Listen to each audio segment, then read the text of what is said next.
Okay, so today we're going to be talking about abolition of women's rights, and this is seventh grade text, chapter 14.3, which will be pages 464 through 471. So as I go along, you can fill out the blanks that are on this worksheet. If you printed it out, you can follow along that way, or just do it right on your computer. If you do not get every blank filled out, you can go back to 464 to 471 and find the answer.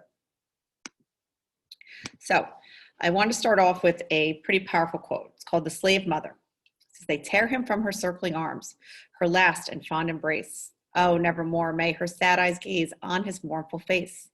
No marvel then, these bitter shrieks disturb the listening air. She is a mother, and her heart is breaking in despair." So I wanted to share that quote just because it kind of makes my heart hurt, and I can't imagine having your child torn from you, uh, even baby, 5, 10, 12, even 25, never to see that child again, not knowing where they're going to be, what kind of fate is going to happen for them. All right, abolitionists protest slavery. So abolition is the movement to end slavery. Therefore, abolitionists are people that want to end slavery. So early 1800s, most of the northern states had already abolished slavery because their economy was more based on factories and they didn't have the big, huge plantations like the South. The South, the economy was totally dependent on slavery because if they didn't have free labor, if they actually had to pay, well, they would not be making very much money. So there we have the divide begins. We're looking at things that are going to lead towards a civil war, and bam, you have it. The economy, slavery, no slavery. South and North starting to divide. So anti-slavery petitions were being sent to Congress. Of course, Congress is divided because, as we learned last week, our congressmen represent their states, their district. And if you're from the South, you're going to defend slavery. If you're from the North, you're going to be anti-slavery for the most part. So at this time, President John Quincy Adams, who was actually no longer president, he was pushing to abolish slavery. And there was a famous slave ship called the Amistad. There was a rebellion aboard it where Adams said, "I'm going to defend those slaves," and he argued for them in front of the Supreme Court. And there's a really good movie about it called Amistad, and it is on demand. I just watched it again the other day, but it's pretty powerful if you wanted to check that out. And this picture is actually from Mystic, Connecticut, where they have a replica of the Amistad. It was this summer. Some of our most famous abolitionists, Frederick Douglass and Sojourner Truth. Frederick Douglass was born into slavery, very powerful speaker. I don't know if you've ever been around somebody where they speak and you can't help but listen. That's how Frederick Douglass was. So that's some of our most famous abolitionists. The Underground Railroad was neither an underground nor was it a railroad. Why was it called that? Well, because it was a series of routes that slaves would use to escape slavery, and abolitionists would sometimes guide them. It's a series of above ground escape routes. They would travel via foot, wagon, boat, or train.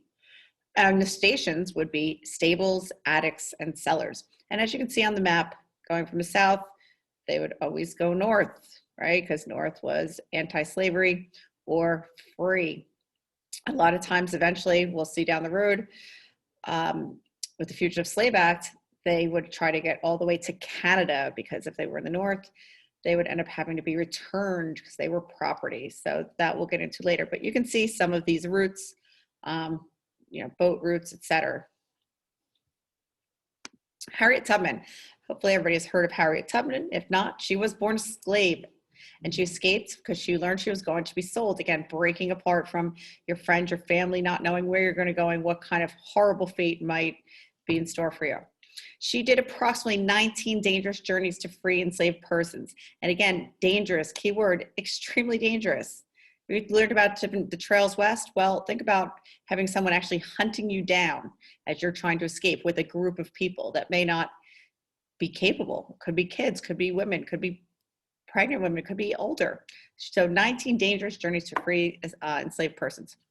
There was a $40,000 reward for her capture. She was never caught, but think, $40,000 back then. It's a lot now, right? It was a lot back then. So she was America's Most Wanted, or at least the South. There's also a new series on HBO called Harriet that I started watching that is pretty good so far too, if you want to check that out. So we parallel this with the fight for women's rights. Two of our key players, Elizabeth Cady Stanton and Lucretia Mott, those were two of our key women for women's rights. They were also abolitionists.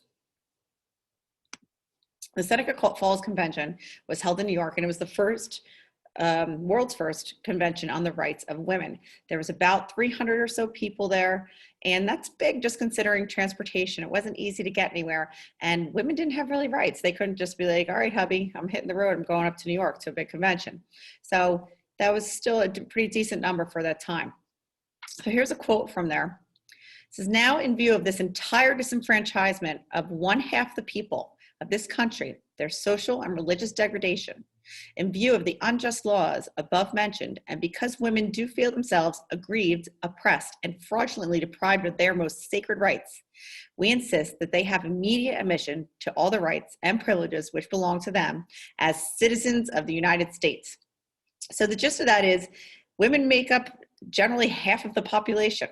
Why should they not have rights?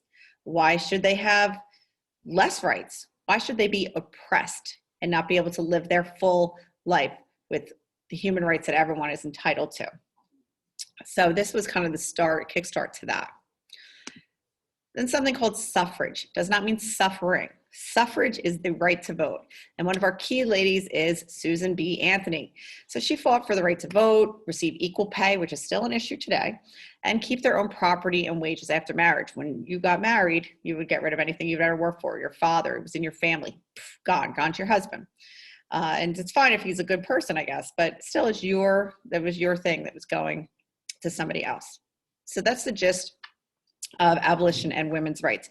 You can look up more of it in 14.3. And again, if you missed some of the blanks, you can go ahead and check that out. So for our assessment, so we can see if you get it, you're going to be making a slogan advertisement. You can either do a slogan protesting slavery, or you can do a slogan for women's rights. Now, you guys did this in the Do Now, so you can choose one of those, or now that you know a little more, you can do a different one. So you're going to come up with your slogan. So here is just a general one. I put got rights. I found a picture. Okay, it's a woman up on a podium, so that definitely shows women's rights. And then you need to answer in a couple sentences, what rights were women fighting for in the mid-1800s? Okay, so that's if you're doing the women's one. If you choose to do the one protesting slavery, again, come up with a slogan, protesting slavery, get a picture that represents it. It says, am I not a man and a brother? Pretty telling, pretty powerful. And then for that, you're going to explain in a couple sentences the methods abolitionists used to fight against slavery. And this will let us know if you get it. Good luck.